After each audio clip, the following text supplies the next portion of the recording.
पुराने ज़माने की बात है। एक सल्तनत में एक इंसाफ पसंद बादशाह रहता था। उसकी बेटी शहजादी ज़ारा बहुत हसीन और नेक सीरत थी। मगर एक दिन अचानक शहजादी एक पुरअसरार बीमारी में मुब्तला हो गई। बादशाह ने हर जगह से तबीब और हकीम बुलाए, मगर कोई इलाज कामयाब ना हुआ।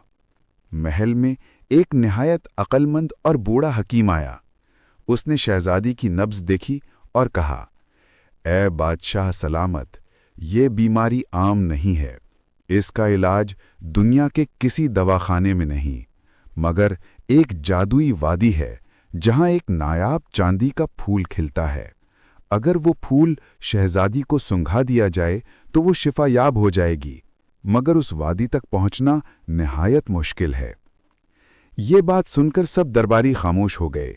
कोई इतनी मुश्किल मुहिम पर जाने की हिम्मत ना कर सका। महल में एक गुलाम था जिसका नाम फराज था। वो शहजादी का वफादार खादिम था।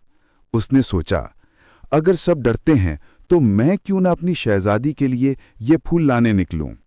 बादशाह ने पहले तो हैरत से देखा, मगर गुलाम की नेक नियति देखकर इजाजत दे दी। फराज एक सफ़ेद घोड़े पर सवार होकर अंधेरे जंगल की तरफ रवाना हो गया और आगे उसका इंतजार खतरनाक रास्ते कर रहे थे।